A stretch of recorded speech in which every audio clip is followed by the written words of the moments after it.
Welcome to a special edition of Legal AF. The shutdown entering its second week is being used by Donald Trump and MAGA to exploit for political purposes, to be a false flag event in order to continue to shrink the federal government and destroy the relationship between the American people and their federal government and their programs, and the American people and the states and their programs that help everyday Americans. And so it's not just about numbers, it's about human beings. And we've got a number of developments that have happened that, as we've said before on Legal AF, we want to bring the newsmakers in, we want to bring the leaders in. And we have back with us again, so pleased to have back with us Representative Ritchie Torres of the Fighting 15th in New York, the Bronx, who's working overtime, not only for his district, but for all Americans. Representative Torres, thanks for coming back to Legal AF and briefing our audience. It's an honor to be here. Yeah, appreciate that for us too. And I thought we'd start with the shutdown and how it's impacting Americans, how it's making them suffer.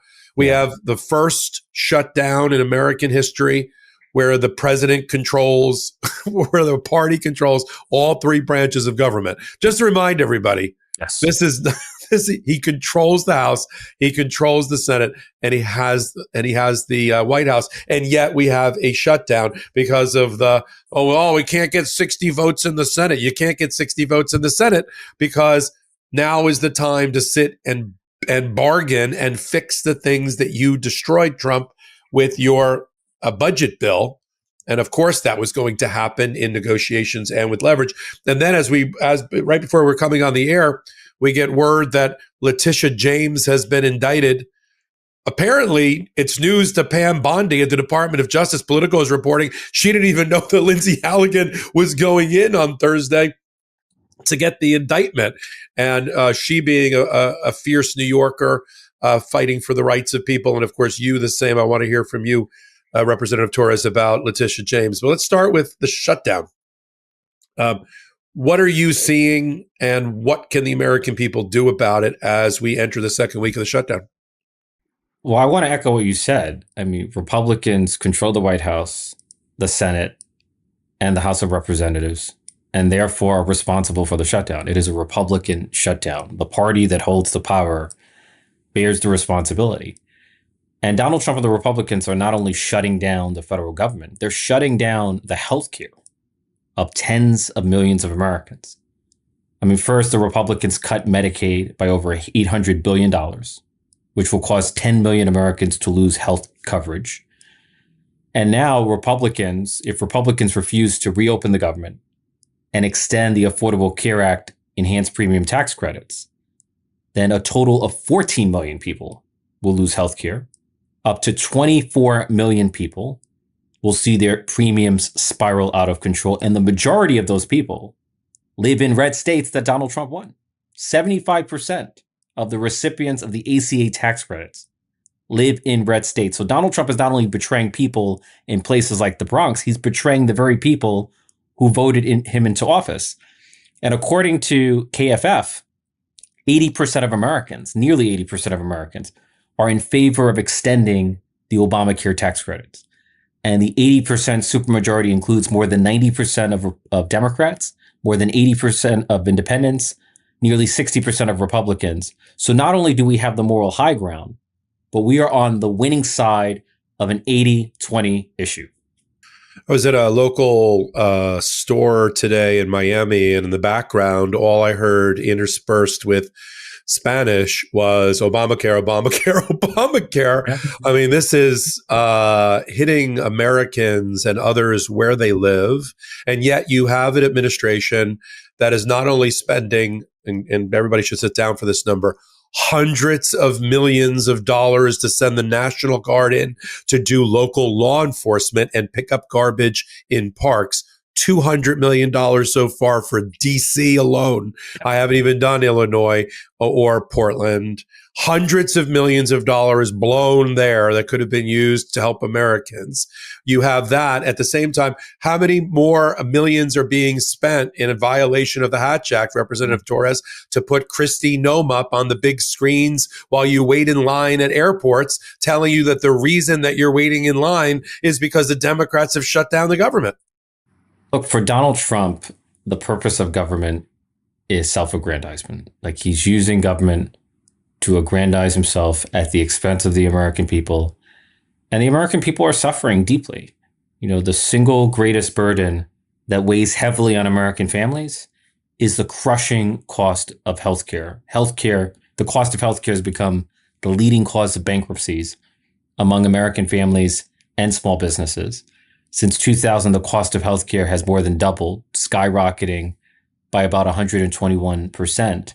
And now those healthcare costs that have doubled since 2000 are in danger of doubling once again and doubling overnight.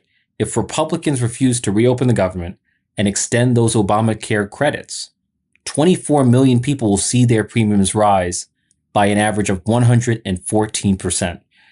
And if you're a 55-year-old couple earning $85,000 a year, you will see your premiums not double, but triple, from around $7,000 to $24,000, a premium shock of $17,000.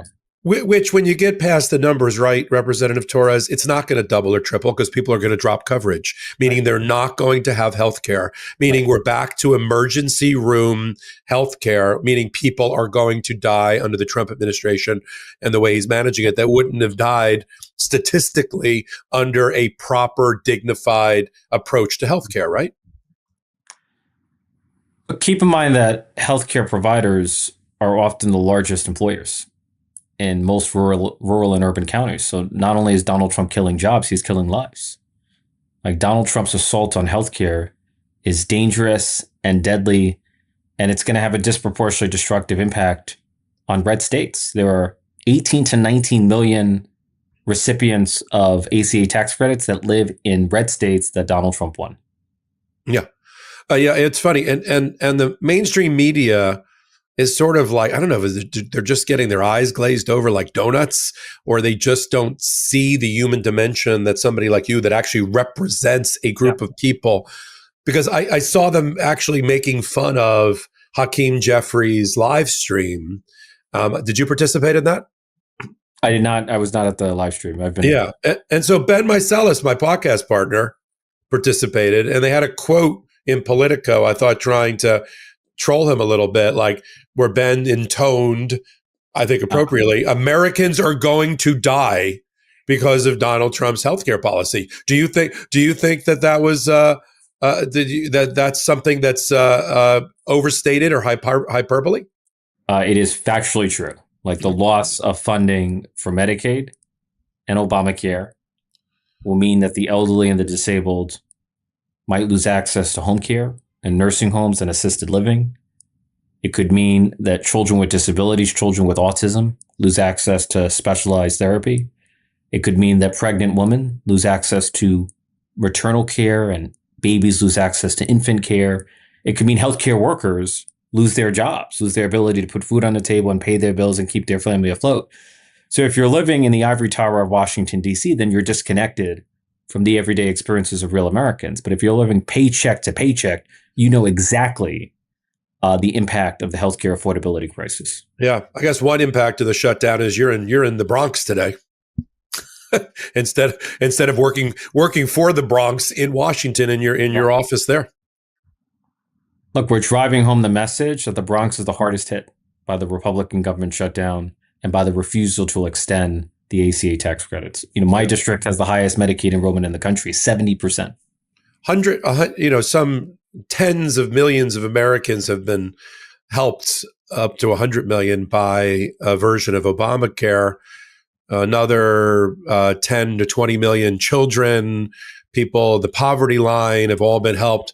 And there's no replacement for it in sight. What is driving I'll just ask you this way. Why does Trump hate Obamacare so much, other than the fact that that his predecessor, who he sees as a rival, got it passed? What is his beef with Obamacare? Your question assumes that there's logic to Donald Trump's position. Like, I mean, he doesn't care about anyone but himself, and he doesn't pretend to care. Like, the purpose of his presidency is his own personal aggrandizement and personal revenge against his enemies. And he could care less about the crushing cost of living, the impact it has not only on blue states, but on red states. His own constituents are put at risk by the expiration of the ACA tax credits. Yeah.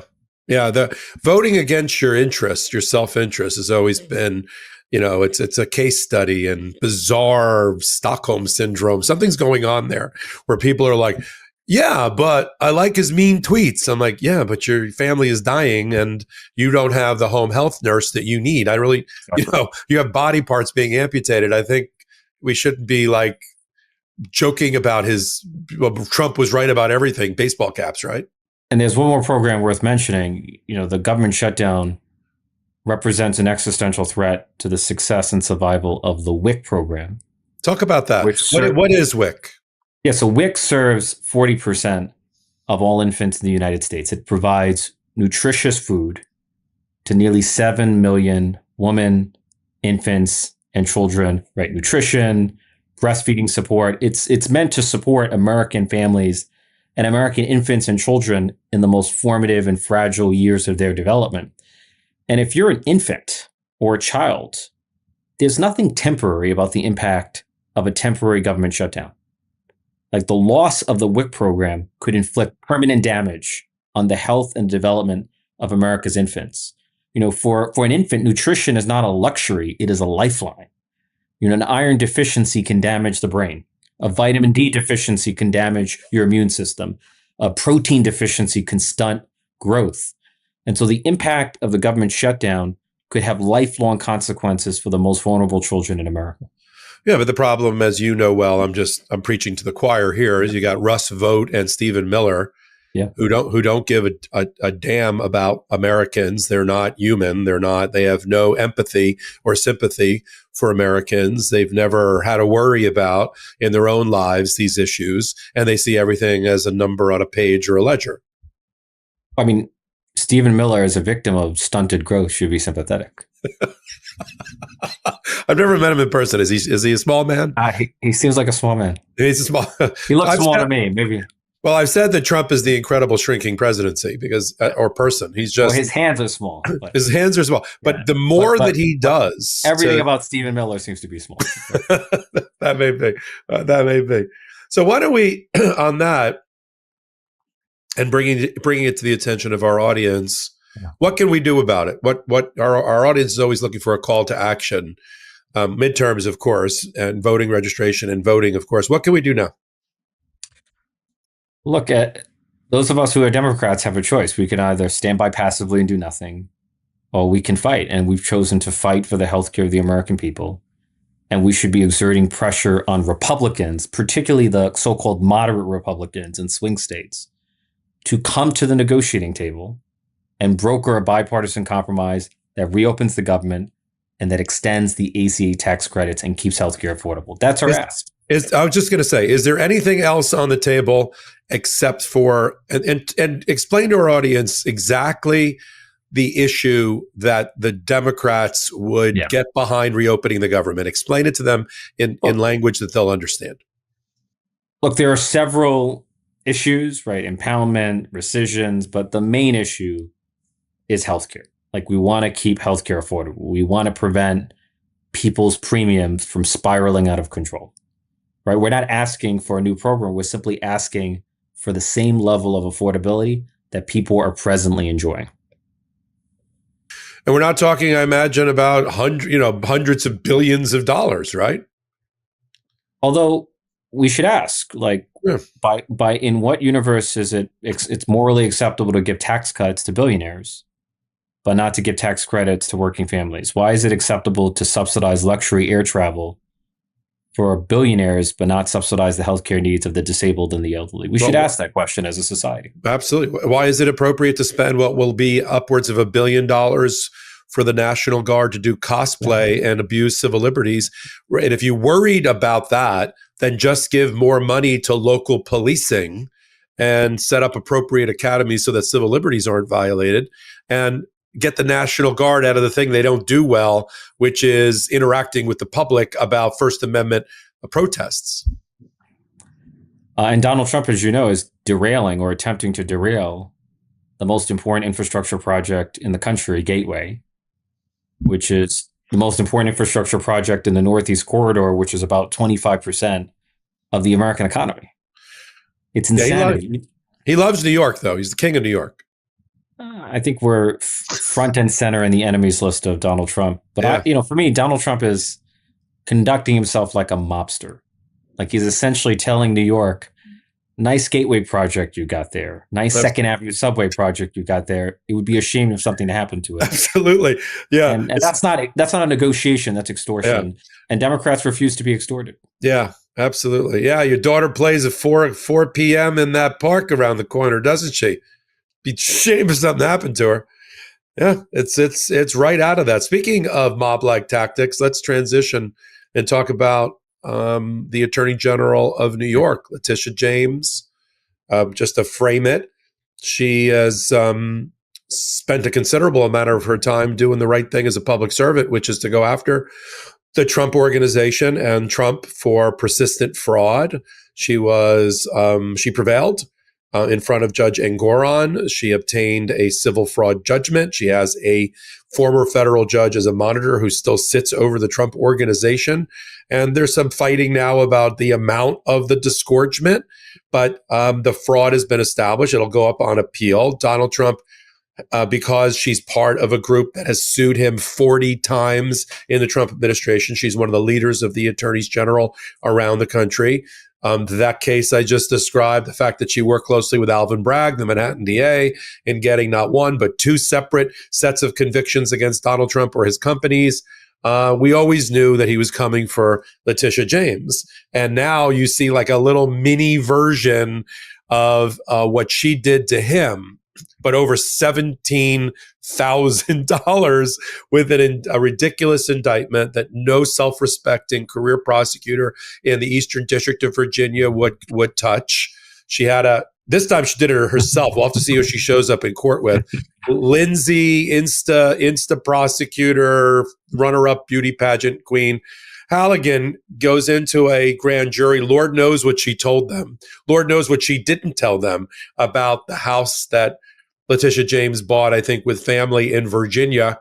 And listen to this one, Representative Torres. This isn't even about she listed it as her first home when it was really her second home. No, it was. They always knew it was her second property. It's that they didn't know the bank that's no longer in the picture didn't know it was a second property she was going to rent out.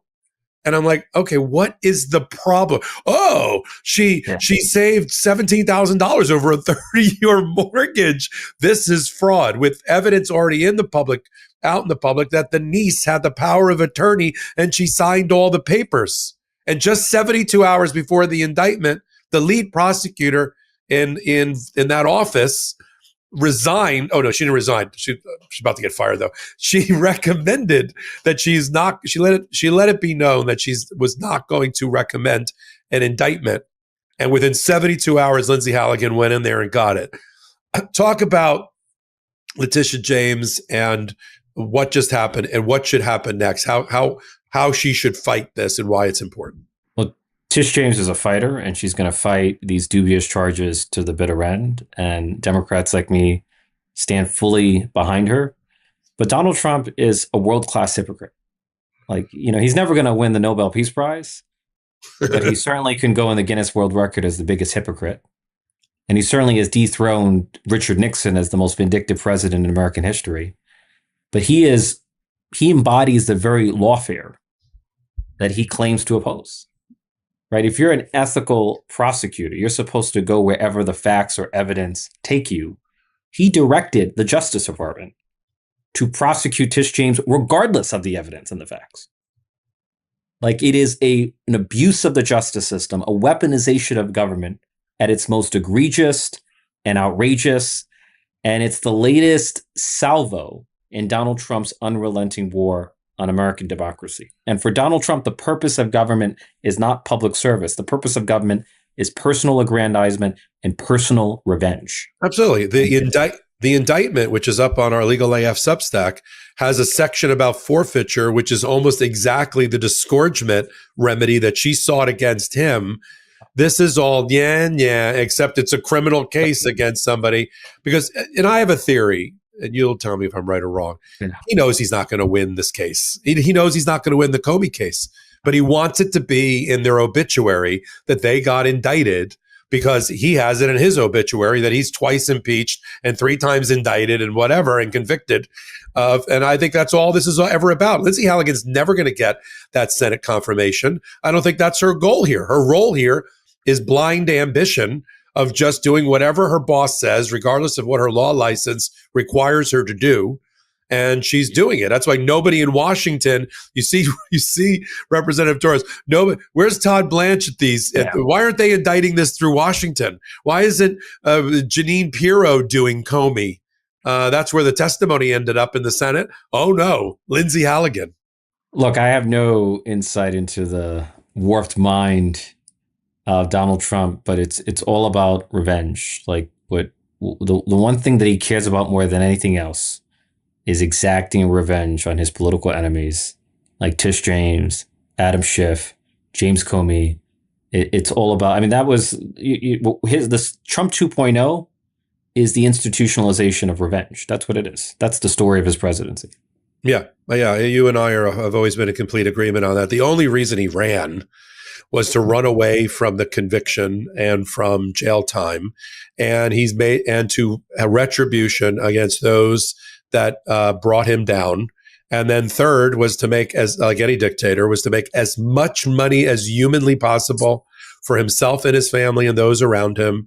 And we're talking billions with a B by the time he's done, just like any dictator. And then when he flies away on that Qatar plane, that was supposed to be for America, worth $500 million plus more after they're done retrofitting it. And he flies off to the Trump library, wherever the heck that's going to be. It's going to just be weighted down with gold bars and gifts and cash. We're watching it right now. Look what's going on in the Middle East. You got Jared Kushner's back doing the deal with Steve Witkoff because they see this as a giant land deal instead of a humanitarian peace problem and crisis. Is just to touch on Israel for a minute. Israel, an ally, has violated for a long time the Powell Doctrine, right? If you break it, you bought it. So they broke it after going into Gaza and had no plan to fix it. And now Donald Trump's declaring peace in the Middle East because he got the hostages out, apparently, although it still remains to be seen. But that is the type of the only reason he's even involved in that area is because the family's involved and Witkoff is involved in the Arab states with money-making deals, or he wouldn't even care. I'll give Donald Trump this much credit. Like, the paradox of Trump is that he's simultaneously the most honest and dishonest person. Like, he does not conceal his corruption. It is out in the open. It is utterly shameless for everyone to see. Like, he openly directed Pam Bondi on Truth Social to prosecute his political enemies. Purportedly, that was a mistake. That was supposed to be a direct message. He never removed it. I know, it's still there. And it's consistent with what he said publicly. That's true. And in his FCC chair, like, if you were competent at authoritarianism, you would privately pressure companies.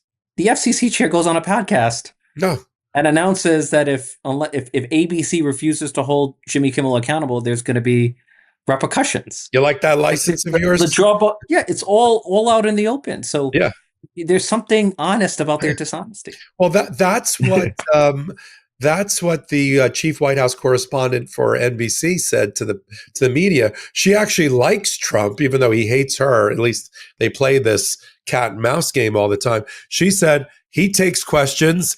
He can't stop talking. He's used to, as he was in New York. So live cabinet meetings on the way to the Marine One, any White House event she runs down to, because it instantly becomes 30 or 40 minutes of him just saying shit out loud. And so for her, where she's looking for content, and for us on Midas Touch and Legal AF, where we love the clips, he's great in that way. Although it does mask the inner darkness of that administration, right? Well, it seems like he's willing to answer any question except relating to Epstein. That's the one topic that causes him discomfort. So you're using this word, Representative Torres, starts with an E. I really don't. I haven't thought about it in a long time. I know it's been forbidden, but again, that's part of the story of the government shutdown. Like we're one signature away. Well, let me ask you about that. What is Representative Grijalva doing? Because she's just waiting around for the reopening of the government. She's waiting to be sworn in, but Mike Johnson refuses, knowing that she's going to sign the Epstein discharge petition that Donald Trump wants to oppose. I think she should have counsel. I think she needs to run into court and get an order of mandamus to get herself sworn in. Let's try it. Look, I'm in agreement with you. We should exhaust every means of fighting the Republicans. Absolutely. File the lawsuit. There's plenty of, them well, and I do too, plenty of public interest groups that are be willing to represent her and file that, because we can't let this be the precedent, right? We're just not going to swear you in for the next year. If there's one thing America's good at, it's litigation. So that's are you confident that with her being the 218th vote, that the discharge petition to get it out of committee and to get the Epstein file released to a floor vote will result in the Epstein files being released? I'm more confident about the House than I am about the Senate. It's not clear. Whether the votes are there in the Senate is a question mark, which makes Mike Johnson's decision even more puzzling. The decision to not prevent the refusal to swear in my Democratic colleague. He must be vote counting, and he must be worried. Although I can't figure him out either. He's a strange man. He is a strange man. Yes. But who's not a strange man? The person right here with us right now, Representative Ritchie Torres of the Fighting 15th. I'm using a line that Colbert used to use a lot. Remember when Colbert back in the day used to bring on representatives from different? Do you remember that? Oh, in the very beginning of his show. I'm sure every comms director would say never go on Stephen Colbert's show. But did you know that the first 4 or 5 years of his show, he used to I loved it. I was in high school at the time. I loved it. Oh, it was so great. I used to love it. And everything was the Fighting 15th. Yeah. Right. I loved his impersonation of George Bush, Oh my God. One of the greatest lines I don't want to talk about him like he's no longer with us. But the greatest thing, I still laugh at it when I need to be cheered up. I watch it. Is that you're probably in high school, always making me feel young again, Richie, is when Colbert was the unknown to most people host of the White House Correspondents' Dinner. I remember that well. With George Bush. Yes. And they didn't really know who he was. They didn't really know his shtick, that he was supposed to be sort of a proto-MAGA right-wing Republican, but not really. And he would say stupid things out loud. So he goes up there looking like he's a conservative Republican. And he turns to Bush and he says, this is the greatest line. He never got invited back after this. He said, I don't know why they're saying that your administration, President Bush, is sinking like the Titanic. It's not sinking.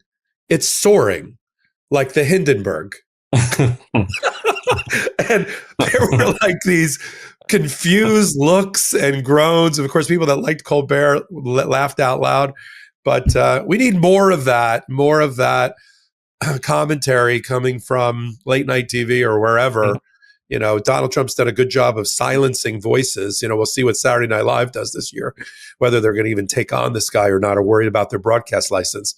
That's one of the most chilling, literally, impacts of the Trump administration. I also think it's a major reason, among others, that he did not win the Nobel Peace Prize. Not when the chairman of the Nobel Peace Prize Committee is also, during his day job, the Secretary General of Penn, Norway, in favor of protecting journalists, the press, and First Amendment rights around the world. Trump's not your guy if that's any measure of whether you're going to get the Peace Prize or not. Yeah, it turns out wreaking havoc on democracy is disqualifying. Yeah, I mean, when you're actually closer to being an international war criminal than you are being, the Peace Prize person. But I do love the pick, and I do love her response, which was, "Keep supporting Venezuela, Trump. Better luck next time. I dedicate this trophy to you."